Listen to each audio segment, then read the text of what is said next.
Al saludo a todos los oyentes de Radio María. Un día más, con la gracia del Señor, proseguimos el comentario del Catecismo de nuestra Madre, la Iglesia. Estamos en la explicación del tema de la contemplación. El Catecismo habla de tres expresiones de la oración vocal, la oración de meditación, que ya las explicamos, y estamos, como decía, en la oración de contemplación. Habíamos quedado en el punto 2714. Si no me equivoco, creo que este es el cuarto programa que dedicamos a este tema de la oración de contemplación. Dice así: la contemplación es también el tiempo fuerte por excelencia de la oración. En ella el Padre nos concede que seamos vigorosamente fortalecidos por la acción de su Espíritu en el hombre interior, que Cristo habite por la fe en nuestros corazones y que quedemos arraigados y cimentados en el amor. Bueno, habla aquí de la contemplación como tiempo fuerte, tiempo fuerte por excelencia de la oración. Entender qué es la contemplación supone también entender o asomarnos a un misterio, y es como en ella hay dos aspectos que pueden parecer contradictorios, que no lo son. Paradójicos igual sí serán, pero contradictorios no.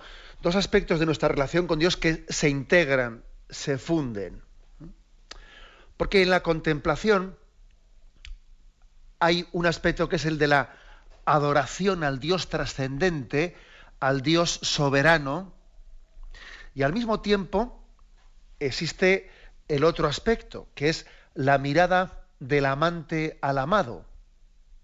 O sea, una mirada que es la de la adoración sumisa al Dios trascendente, al Dios infinito, del siervo a su Señor. Esto sobre todo quizás está más recogido en la palabra adoración. Uno adora a su Señor, ¿no? Y la palabra contemplación, sin quitar lo anterior, sin restar de lo anterior, añade un aspecto más, que es una mirada profunda del amante al amado, de la esposa al esposo. Y estos dos aspectos se juntan y se funden en la oración de contemplación.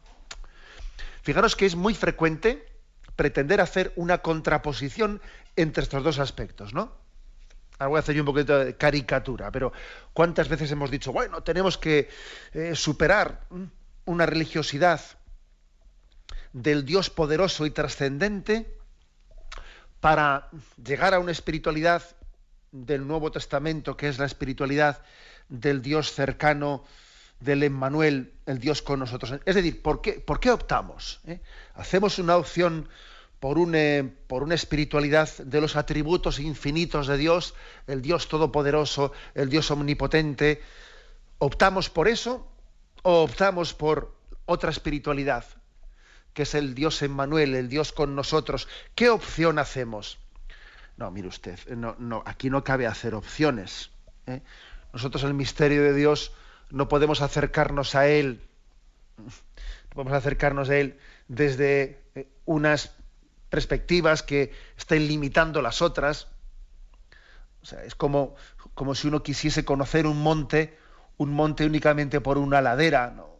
Para hacerse una idea, para conocer una montaña profundamente, uno tiene que haberla explorado y tiene tanto tiempo para experimentar un camino, el otro, y en un momento determinado se nos concede conocer una ruta y luego la otra, y al final todas las rutas acaban llegando a la cima del monte, ¿no? Así es Dios. No podemos pretender decir, a ver, ¿en qué página del Evangelio pues me quiero yo especializar? Permitidme la expresión, no me quiero especializar para conocer a Dios, entonces saco un retrato de un camino de ese monte y pienso, el monte es esta vereda. No, el monte es mucho más grande, y yo no puedo pretender conocer el monte pues porque he sacado un pequeño retrato de una vereda o de un atajo. Bueno, es decir, que qué importante es que no caigamos en los simplismos, que a veces hacen contraposiciones que no. Pues, a ver, o el Dios poderoso o el Dios cercano, o el Dios... Vamos a ver, no es así. Los dos aspectos de la espiritualidad, el de la trascendencia de Dios y el de la inmanencia, los dos aspectos están aunados en la oración de contemplación. La trascendencia del Dios infinito, ante el cual somos una criatura, hemos sido creados por misericordia suya y somos como un granito de arena ante su inmensa majestad. Ese es el aspecto de la trascendencia, y al revés, el aspecto de la inmanencia. Dios que es más íntimo a nosotros que nuestra propia intimidad. Dios que nos quiere, que habita en nosotros, que se identifica con ese deseo de felicidad que tenemos en nuestro corazón. El Dios trascendente y el Dios inmanente. Esas dos cosas se funden en la oración de contemplación y están fundidas en la revelación que nos hace Jesucristo del Padre. Esta es una espiritualidad madura, ¿eh? Lo otro son pues sacar, desde nuestras sensibilidades y desde nuestras ideologías determinadas, sacar retratos parciales de Dios. Y eso no sirve. Bueno, recuerdo con mucho cariño en aquellas jornadas mundiales de la juventud en Colonia, en el año 2005, creo que era así, en agosto del 2005, el Papa pronunció en aquella explanada de Marienfeld, pronunció una homilía preciosa y habló de la adoración, bajo esta perspectiva a la que me estoy refiriendo ahora. Voy a leer 2 párrafos de aquella homilía, porque creo que son pues muy certeros para hablar de cómo la contemplación está uniendo estos dos aspectos, el de la trascendencia de Dios y el de la inmanencia. Decía el Papa: la adoración, hemos dicho, llega a ser de este modo unión. Dios no solamente está enfrente a nosotros como el totalmente otro, está dentro de nosotros y nosotros estamos en Él. Dios está en nosotros y nosotros estamos en Él. Su dinámica nos penetra y desde nosotros quiere propagarse a los demás y extenderse a todo el mundo para que su amor sea realmente la medida dominante del mundo. Yo encuentro una alusión muy bella a este nuevo paso que la última cena nos indica, con la diferente acepción de la palabra adoración en griego y en latín. Fijaros lo que dice aquí el Papa. Si tú coges la palabra adoración y ves qué significado, qué etimología tiene en griego o en latín, ves cómo se iluminan estos dos aspectos. Dice el Papa: la palabra griega, o sea, la acepción de la palabra adoración en griego es proskinesis. Significa el gesto de sumisión, el reconocimiento de Dios como la verdadera medida cuya norma aceptamos seguir. O sea que adoración en griego significa la sumisión al Dios trascendente, al Dios que es autor de la vida, al que marca el camino que debemos de seguir, al autor de la ley de Dios, al autor de la ley de la vida. Proskinesis significa que la libertad no quiere decir gozar de la vida, considerarse absolutamente autónomo, sino orientarse según la medida de la verdad y del bien, para llegar a ser de alguna manera nosotros mismos verdaderos y buenos. Este gesto es necesario, es decir, la adoración al Dios trascendente, al Dios que nos marca el camino. Es necesario, aun cuando nuestra ansia de libertad se resiste. En un primer momento a esta perspectiva, sí, tenemos ahí una tendencia a la que nos cuesta someternos, nos cuesta que alguien nos marque el camino, nos cuesta que Dios. La prueba es que fijaros cómo Adán y Eva tuvieron esa resistencia, ¿no? Tenemos una tendencia, fruto de aquel pecado original, una tendencia a pretender ser autónomos incluso frente a Dios, ¿no? Hay una cierta resistencia. Y continúa el Papa: hacerla completamente nuestra sería posible solamente en el segundo paso que nos presenta la última cena. La palabra latina, o sea, la acepción no griega sino latina de la palabra adoración, así como en griego era proskinesis, en latín es adoratio, que significa adoratio, contacto boca a boca, beso, abrazo. Fijaros bien, la acepción latina de la palabra adoración significa contacto boca a boca, beso, abrazo. En resumen, amor. La sumisión se hace unión, lo que en griego significaba palabra adoración, que es sumisión al Dios trascendente, bajo esa acepción latina es unión, porque aquel al cual nos sometemos es amor. Así la sumisión no es una esclavitud, sino que adquiere sentido, porque no nos impone cosas extrañas, sino que nos libera desde lo más íntimo de nuestro ser. Y así, desde este punto de vista, someternos al Dios trascendente no nos esclaviza, sino que nos libera, porque someternos a nuestro Rey, someterse a Dios, es lo mismo que dar un abrazo de amor. En este caso, estas dos cosas, siendo Dios quien es, se identifican.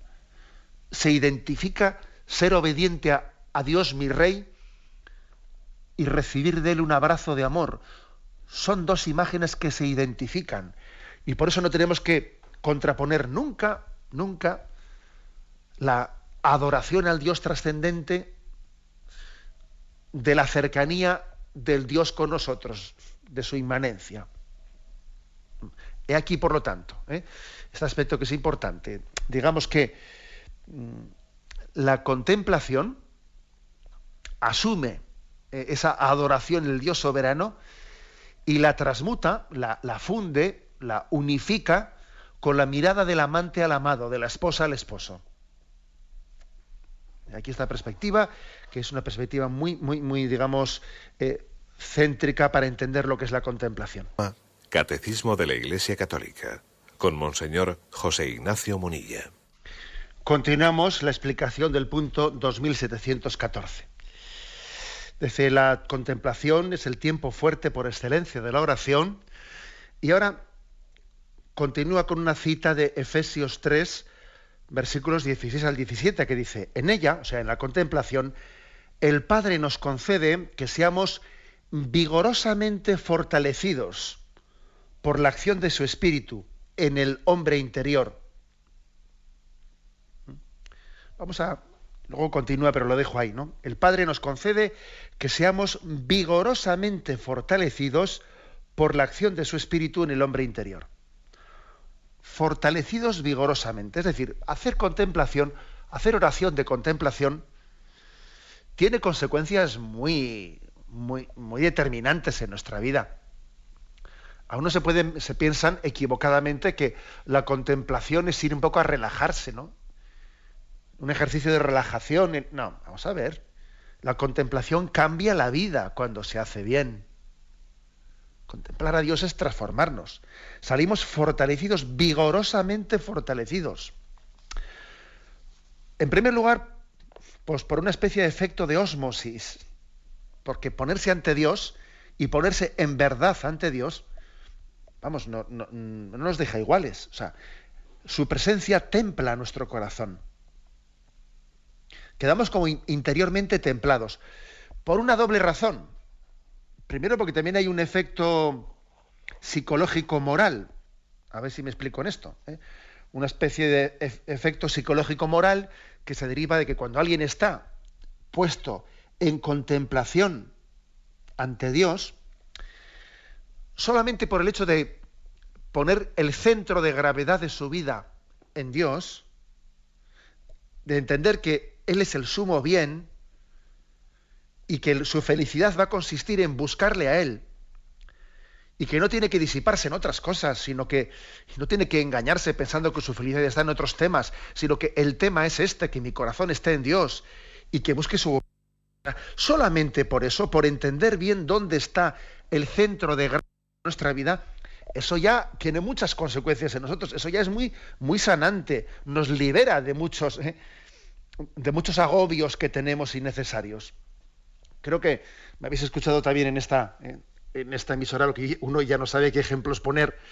Yo creo que también he utilizado aquí en alguna ocasión ese ejemplo así muy gráfico de lo que es una chaqueta caída al suelo. Hay una chaqueta caída al suelo y claro, uno la coge y la coge de cualquier forma, y cuando la coge por un bolsillo la levanta y allí, bueno, se ve un trapo torcido que no se sabe ni lo que es.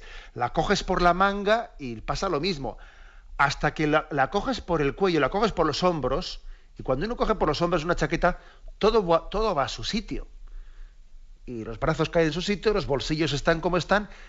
Algo así ocurre con nuestra vida personal.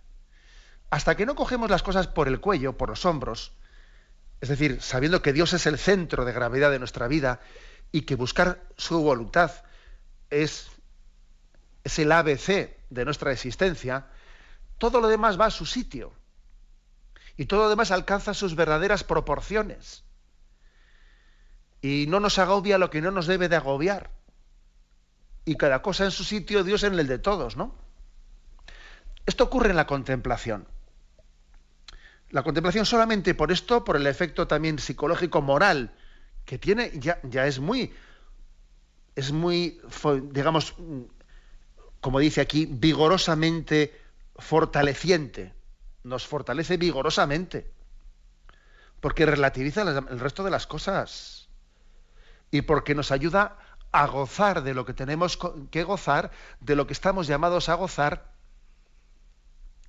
a no sufrir por lo que no debe de ser causa de sufrimiento en nuestra vida y a preocuparnos por lo que debiéramos de preocuparnos, ¿no? Ya solo por esto estamos vigorosamente fortalecidos. Pero es que además de eso, además de este efecto, digamos, psicológico, moral, equilibrante en nuestra vida, que se desprende de cuando uno pone a Dios donde debe de estar, y tiene puesto el centro de gravedad de su corazón en él, el resto de las cosas se ordenan. Y al ordenarse es que sufrimos menos por lo que no debíamos de sufrir y nos preocupamos más de lo que debíamos de preocuparnos, ¿no? Pero además de eso hoy también hay una acción directa del Espíritu Santo en nosotros. Hay una acción directa. O sea, ponerse delante del Señor en adoración, desde luego es ponerse, si me permitís la expresión, a tiro. O sea, nos ponemos a tiro. Y el Señor dispara, vaya que se dispara. O sea, nos asiste con su gracia, el Espíritu Santo actúa en la oración. Nos da sus dones, el don de fortaleza. Todo lo puedo en aquel que me conforta, dice San Pablo. Es que uno va a orar y sale fortalecido, si permite que el Espíritu Santo actúe en él, claro. Sale fortalecido. Como decía el santo cura de Ars, ¿no? Cuando me pongo a hacer oración, las penas se disipen, se derriten como la nieve cuando la pongo ante el sol. Tú pones la nieve al sol y vas a ver qué rápido se derrite. Algo así ocurre también con nuestras penas cuando nos ponemos en la presencia de Dios. Todo lo puedo en aquel que me conforta. O sea, es que el Espíritu Santo actúa. Es que a veces nos pensamos que estamos hablando de cosas bonitas, son como cuentos. No. Si no es que sea bonito, es que es verdad. Por eso dice, ¿no? El Padre nos concede la contemplación, estar vigorosamente fortalecidos por la acción de su Espíritu en el hombre interior. Es que los historiadores tienen un problema muy serio, porque los historiadores tienen que, hacen una descripción de la historia de hechos externos. Y claro, no pueden llegar a constatar que los grandes cambios a veces tienen lugar en el hombre interior. En el hombre interior. Y la historia cambia también porque hay cambios interiores dentro de nosotros. Y los historiadores eso no pueden llegar a constatarlo. Pero en un rato de oración puede cambiar la historia. En una oración profunda cambia la historia, porque ha cambiado el hombre interior. Y eso tiene consecuencias, ¿no? Dice que seamos vigorosamente fortalecidos por la acción de su Espíritu en el hombre interior. Y continúa, que Cristo habite por la fe en nuestros corazones y que quedemos arraigados y cimentados en el amor. O sea, que Cristo habite. En la oración de contemplación existe una consolidación, un crecimiento de la inhabitación de Dios entre nosotros. ¿Por qué? Pues porque a Dios quiere tener inhabitación en nosotros, pero no quiere tenerlo independientemente de que yo lo quiera. O sea, quiere tenerlo también con un consentimiento nuestro. El Señor llama a la puerta y te dice, quiero habitar dentro de ti, ¿me dejas? Entonces el Señor tiene la costumbre de tocar la puerta, no de derribarla, aunque Él es plenamente soberano para hacerlo, y también puede hacerlo, y de hecho lo hace en ocasiones, ¿no? Pero el Señor, de ordinario, toca la puerta de nuestro corazón. Y entonces tener oración de contemplación es poder acrecentar la inhabitación de Dios entre nosotros. Salimos pues con una mayor presencia de Dios, igual que cuando comulgamos. Cuando comulgamos, la presencia de Dios lógicamente habita en nosotros, ¿no? Y desde la comunión, cuando desaparecen las especies eucarísticas, por cierto, no es que una vez que hemos recibido la especie eucarística del pan, al cabo de unos segundos, unos minutos, ya se deshace el pan, ya desaparece Cristo en nosotros. No, de la presencia sustancial eucarística en el pan y el vino pasa a ser inhabitación en nosotros. Es como si Jesús soplase, como hizo con los apóstoles, recibid el Espíritu Santo. Algo así hace con nosotros cuando comulgamos. Bueno, pues lo mismo podemos aplicar a los ratos ya no de la comunión, sino de la oración de contemplación. Hacemos oración de contemplación y cuando la hacemos bien hecha estamos abriendo las puertas a que la inhabitación crezca en nosotros, que Cristo habite por la fe en nuestros corazones y que quedemos arraigados y cimentados en el amor. Es un texto, arraigados y cimentados en el amor, Efesios 3, que por cierto nos recuerda mucho el lema de la jornada mundial de la juventud, que recordaréis, ese lema de Colosenses 2, arraigados y edificados en Cristo, firmes en la fe. Bueno, arraigados en el amor o arraigados en la fe, que pueden parecer dos textos pues diferentes de San Pablo, ¿en qué quedamos? ¿Arraigados en la fe o arraigados en el amor? Arraigados en Cristo. Colosenses 2, se fijan, arraigados en la fe, y Efesios 3, arraigados en el amor, arraigados en Cristo. Porque cuando decimos que Cristo es camino, verdad y vida, pues si Cristo es camino, es arraigados en la esperanza. Si Cristo es verdad, es arraigados en la fe. Y si Cristo es vida, es arraigados en la caridad. O sea que los tres aspectos, camino, verdad y vida, coinciden con esperanza, fe y caridad. Fe, esperanza y caridad. Arraigados en Cristo. Cristo es nuestra fe, Cristo es nuestra esperanza, Cristo es nuestra caridad. Fijaros pues si es importante la oración de contemplación, porque está centrándonos en el hombre interior. Bien, tenemos un momento de reflexión y dice así: la contemplación es mirada de fe, fijada en Jesús. Yo le miro y él me mira, decía a su santo cura un campesino de Ars que oraba ante el sagrario. Esta atención a él es renuncia a mí. Su mirada purifica el corazón. Lo dejo ahí y luego continuamos. Define aquí pues la oración de contemplación como mirada de fe. Y echa mano de aquel famoso episodio de la vida del cura de Ars, que se cuenta, se narra que él veía a un campesino, a un hombre sin cultura, ¿no? Posiblemente incluso analfabeto, que pasaba largos ratos allí en la iglesia delante del sagrario, y el santo cura de Ars se maravillaba, ¿no?, que aquel hombre estuviese tanto tiempo haciendo oración, y se acercó y le dijo: ¿Y usted cómo es que está aquí tanto tiempo? ¿Y cómo reza usted? Y él dijo: yo no sé rezar, yo le miro y él me mira. Y el santo cura de Ars entendió que aquel hombre había recibido el don máximo de la contemplación, lo cual quiere decir que la oración no está basada en muchos conocimientos teóricos y a veces los que explicamos las cosas pues parece que damos más vueltas que un tío vivo, y luego al final todo es mucho más sencillo, Al final todo es mucho más sencillo, y cuando Dios nos da la oración de contemplación, todo se unifica, todo se simplifica. Pero bien, vamos a esta mirada, vamos a esta definición de la oración de contemplación como mirada de fe. Bueno, en primer lugar, mirar, la palabra mirar tiene unas acepciones, unas connotaciones en nosotros que hay que quitarlas, que hay que purificarlas, ¿no? Nosotros muchas veces utilizamos la palabra mirar con una acepción de curiosidad. Está mirando, está distraído, ¿eh? Es más, muchas veces utilizamos la palabra mirar como diferente de ver. Miran pero no ven, ¿eh? Es decir, están desparramados.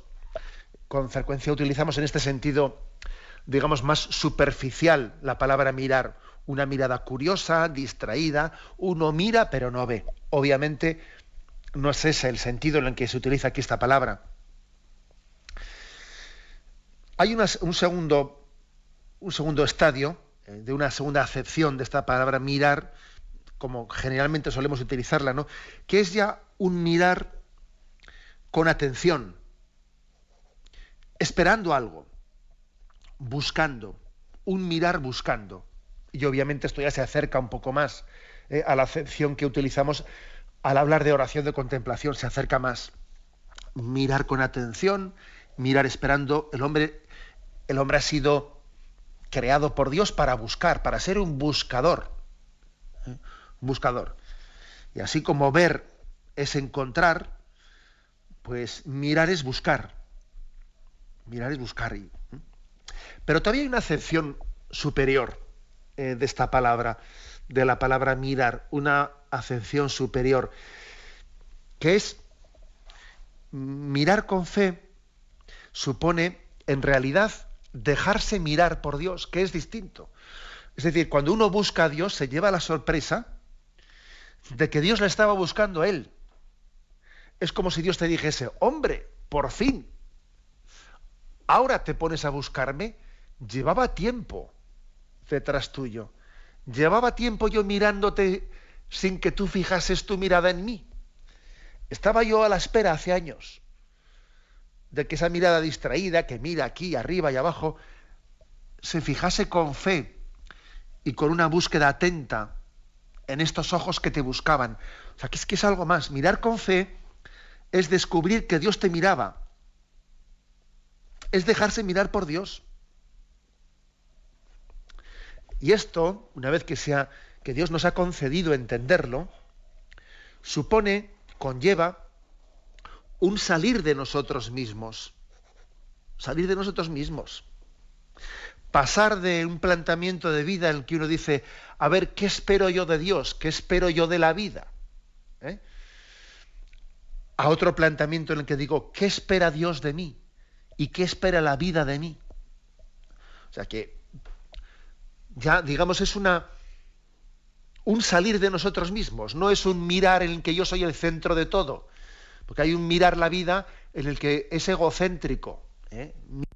Me parece que digo yo, todo para mí, me viene bien, me viene mal. Hay una manera de mirar la vida en el que uno hace de su ego el punto central del universo, ¿no? Pero no, cuando uno mira con fe a Dios y se da cuenta de que Dios le miraba a él, entonces se descentra de sí mismo, en el buen sentido de la palabra, y entiende que esa mirada de Dios es la central. Y entonces tiene una cierta renuncia de sí mismo, una renuncia de sí mismo, que lejos de hacerle perder la dignidad, hace que nuestra dignidad sea máxima, cuando entendemos que nuestro centro es Dios, que yo no soy el ombligo del mundo. Porque aquí cambiamos, ¿no? En un primer momento, hasta que no descubrimos que Dios nos estaba mirando, tenemos una mirada en la que somos el ombligo del mundo, ridículamente. Pero cuando entendemos que Dios, que somos fruto del amor de Dios, de un plan de amor de Dios, que su mirada es el centro de la existencia, entonces nosotros como que salimos de nosotros mismos, eso que dice Jesús, ¿no? Quien busque su vida la perderá, pero quien pierda su vida por mí la encontrará. Y entonces su mirada nos purifica de nuestros egocentrismos. De nuestros egocentrismos.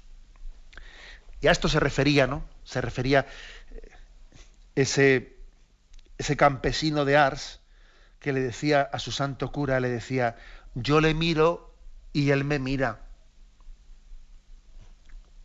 Y sintiéndome mirado por Dios, cambia todo. cambia todo. Y continúa este punto y dice, su mirada purifica el corazón.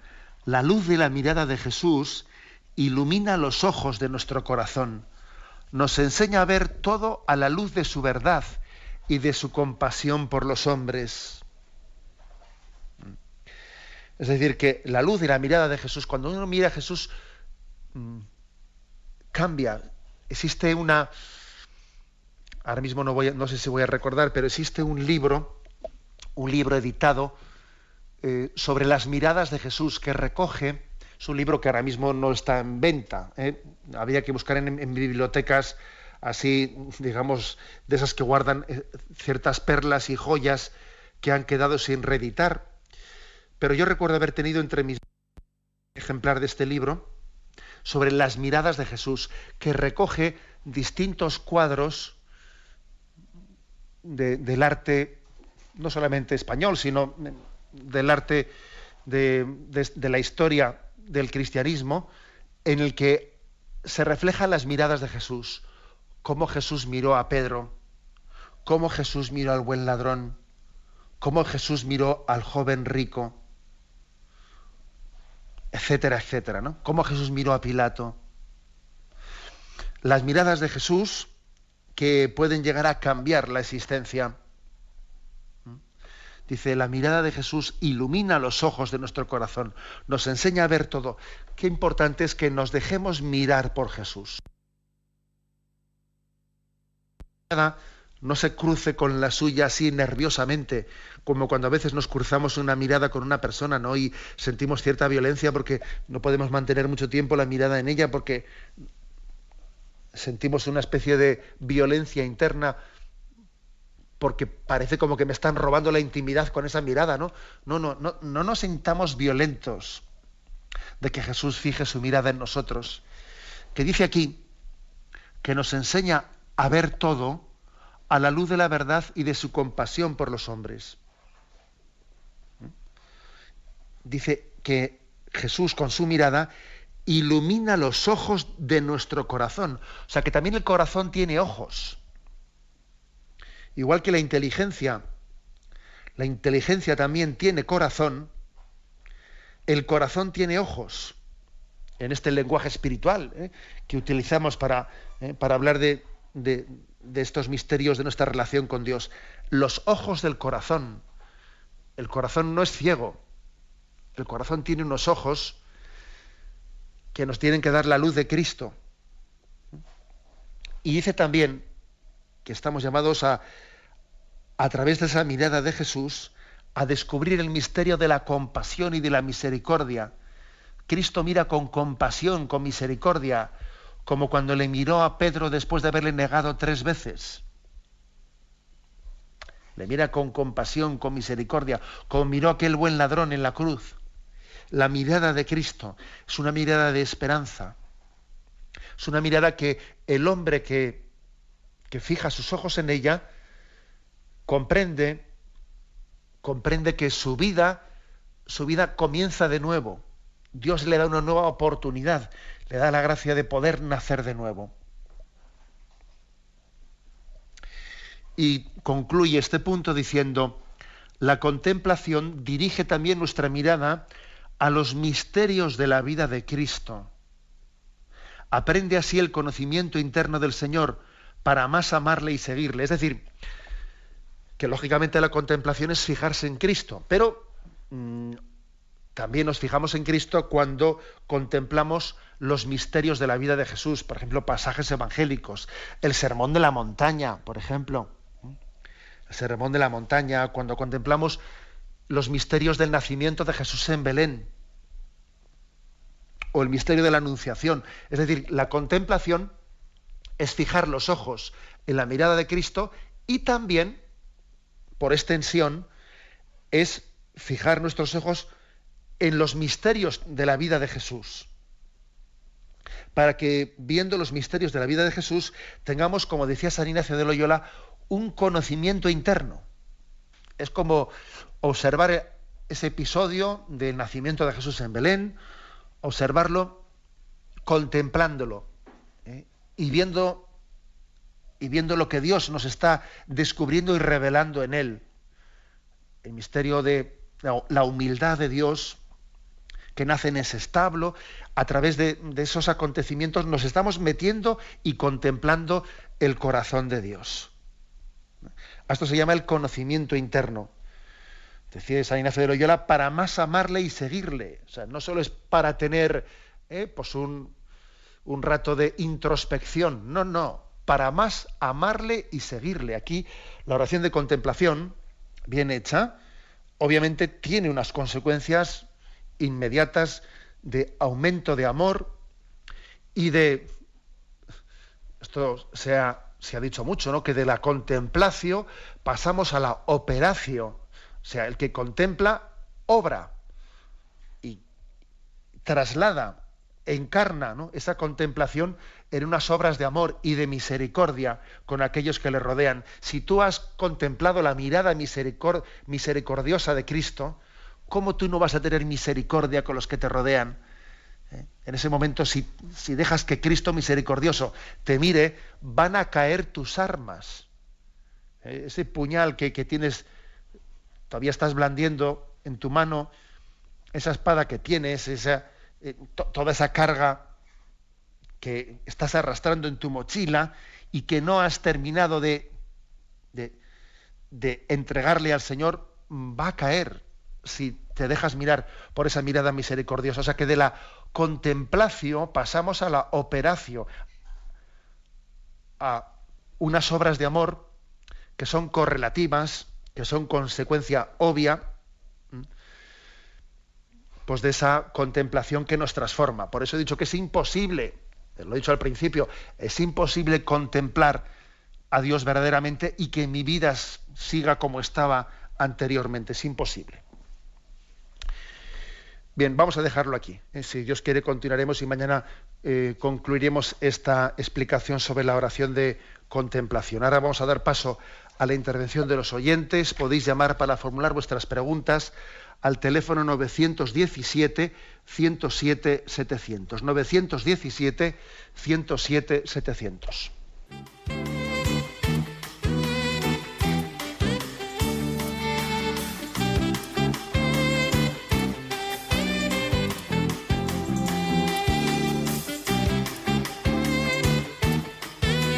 Radio María le ofrece la oportunidad de recibir en su casa sus programas favoritos.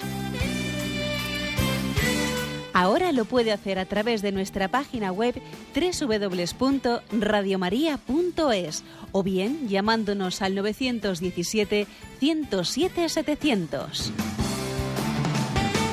Pídanos el programa que más le interesa en cualquiera de sus emisiones, especificando el día y la hora que lo ha escuchado. Solo nos tiene que decir si lo quiere en CD de audio o CD o DVD en MP3. Haga su solicitud en el 917-107-700 y en www.radiomaria.es. Radio María, más cerca de usted.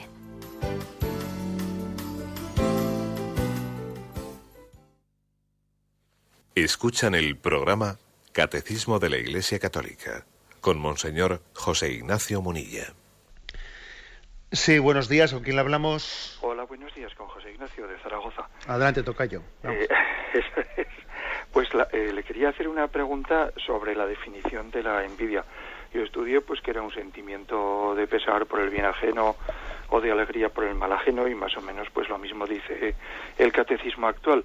Pero claro, yo me pregunto, si la envidia es un sentimiento que además no es voluntario, pues cómo es posible que sea pecado, que sea esa la definición de la envidia. La envidia en realidad es como un mal dolor de muelas, pues que uno tiene que soportar como una penitencia o un sufrimiento que bien querría quitarse. Y bueno, pues si se pensase que la persona que tiene un dolor de muelas pues está cometiendo un pecado, yo creo que sería pues hasta, no sé, injurioso para esa persona. Diría, vaya, encima de que no me lo puedo quitar, encima resulta que es pecado. Bueno, pues con el dolor de muelas no pasa, pero da la sensación de que con la envidia sí, a lo mejor uno ha hecho mal antes y pues no evitando la circunstancia que le lleva a sentir así, o sobre todo pues puede hacer mal reaccionando pues de forma que dañe al prójimo al que envidia. Pero mi pregunta es, pues, ¿cómo se entiende esto? ¿Realmente un sentimiento puede ser pecado? Vamos a ver. Interesante la pregunta que hace el oyente, y para empezar a respondérsela le diría que, bueno, usted ha preguntado por el tema de la envidia, pero claro, lo mismo podía decir del odio, y lo mismo podría decir de otros muchísimos sentimientos interiores, ¿eh? O sea que en el fondo aquí la cuestión que usted plantea no es tanto referida exclusivamente a la envidia, sino que, vamos a ver, nosotros tenemos una responsabilidad moral de nuestro mundo interior, nuestros sentimientos, ¿eh? Y claro que la tenemos, ¿eh? Claro que la tenemos. Y es más, esta es una de las novedades principales del Evangelio de Jesucristo, ¿eh? Que cuando él dice, se os ha dicho no matarás, pero yo te digo que aquel que odie a su hermano ya le está matando en su interior. Se os ha dicho no tomarás la mujer del prójimo, pero yo te digo que aquel que la desea interiormente ya está pecando. O sea que una de las novedades precisamente del Evangelio de Jesucristo es que Jesús nos propone un ideal no únicamente de que hagamos obras o que evitemos obras malas, más aún, no únicamente que hagamos obras buenas, sino que tengamos sentimientos buenos. O sea, Jesús también, su ideal moral, el ideal moral que él nos propone es que seamos buenos, es decir, que es que nuestros sentimientos sean buenos. Entonces vamos a la pregunta, a lo que dice usted, bueno, pero dolor de muelas que se padece. No, obviamente no es parangonable al dolor de muelas, ¿no? Porque nosotros no tenemos un dominio de los nervios. Hombre, igual alguno puede decir, tenías que haberte limpiado los dientes para que luego no se te estropeasen las muelas. Bien, bueno, en ese sentido quizás podamos ser responsables de un dolor de muelas, porque no hayamos cuidado la boca como nos decían que teníamos que cuidarla. Pero bueno, eso dejémoslo a un lado. Pero es que con el tema de los sentimientos no pasa como con el dolor de muelas, que no tenemos una capacidad de influjo sobre ello. Es que el Señor sí nos ha dado en nuestra voluntad un dominio, un señorío sobre nuestros sentimientos, que a veces puede parecer que no lo tengamos. Porque uno dice, lo que dice San Pablo, ¿no? Hago lo que no quiero y lo que quiero hacer parece que no soy capaz de hacerlo. O sea, hay veces que percibimos nuestro mundo interior con un grado de desorden en el que dice, bueno, aquí quién manda, que quiero yo mandar y parece que no me dejan mandar. Pero sí, o sea, nosotros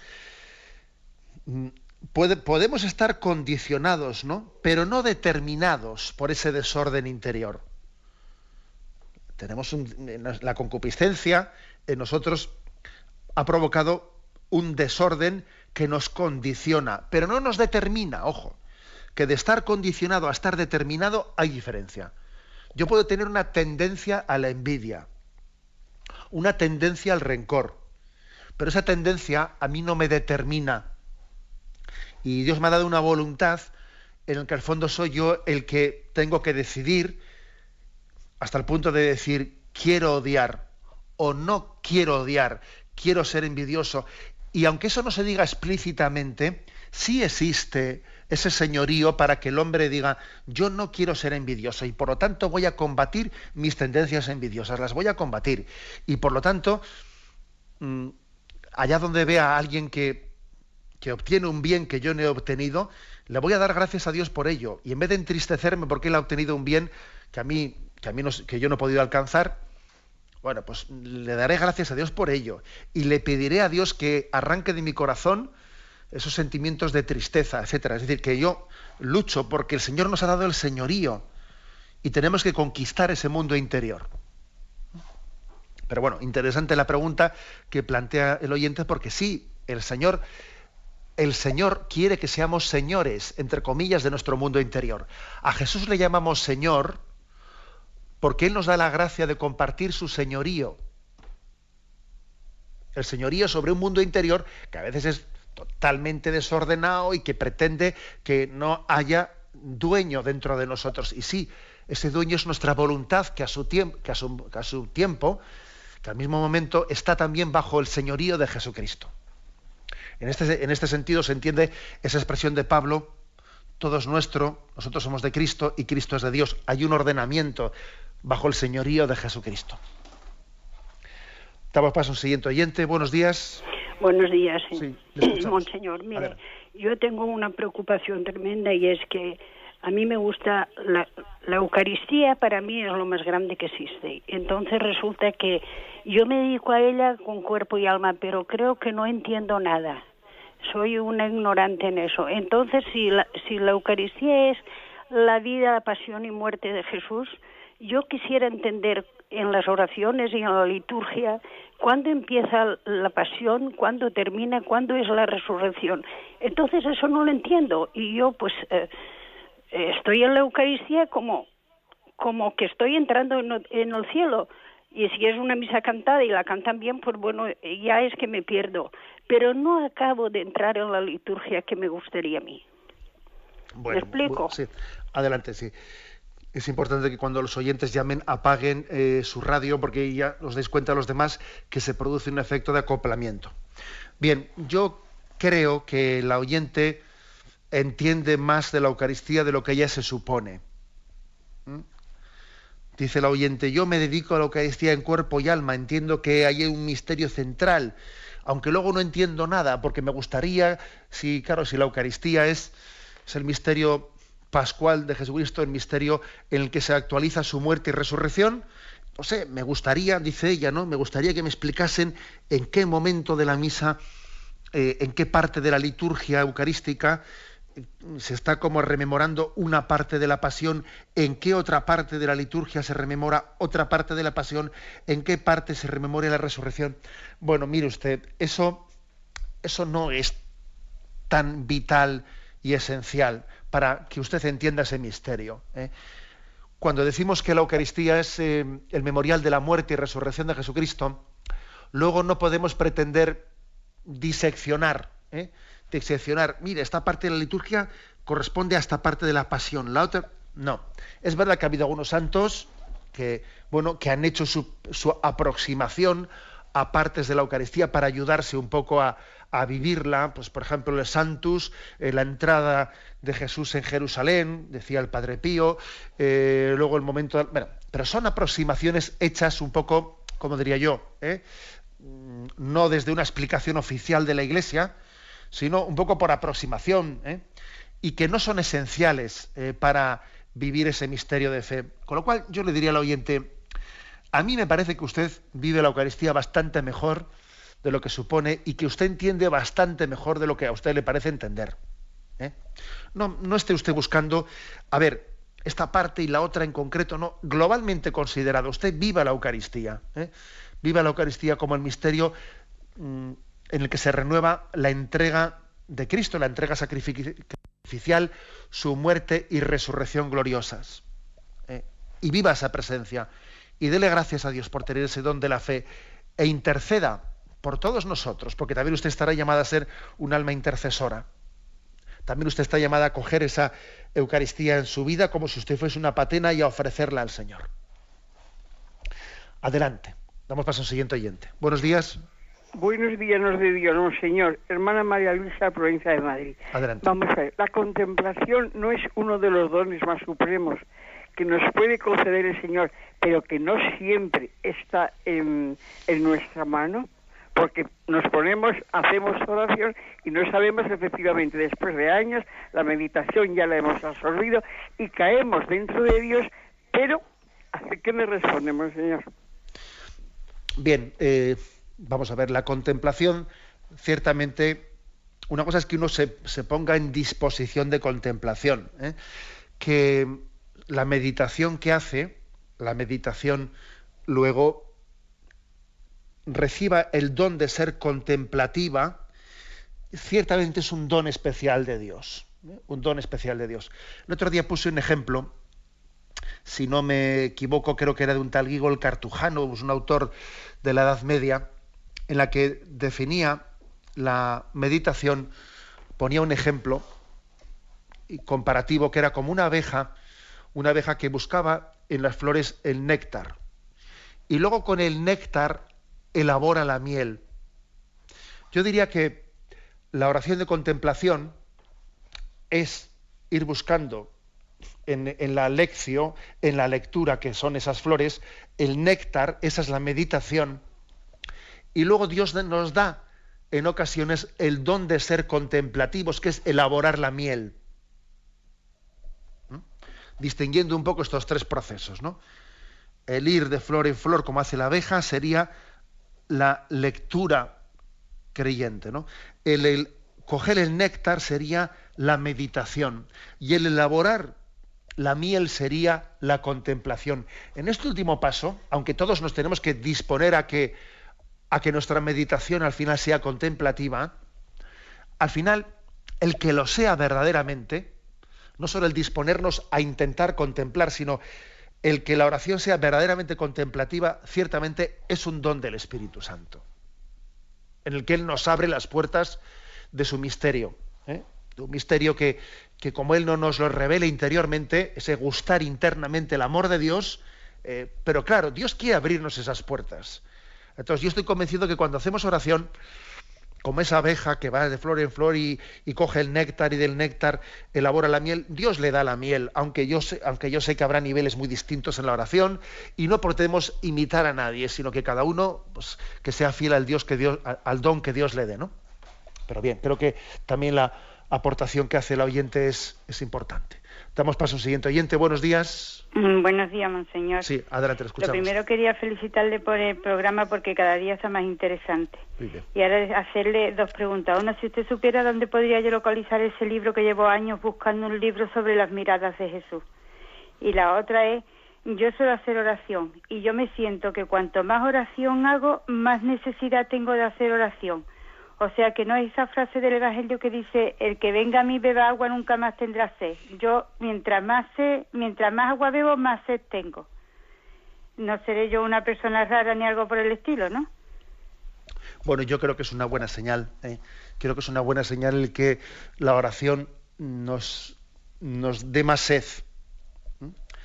Y puede parecer paradójico, pero cuando uno va a beber, tenemos más sed de Dios, que es una versión diferente a ese diálogo de la samaritana con Jesús, que le dice Jesús, el que beba del agua que yo le daré no tendrá más sed. Bueno, aquí lo estamos diciendo de modo inverso, pero estamos diciendo lo mismo, ¿eh?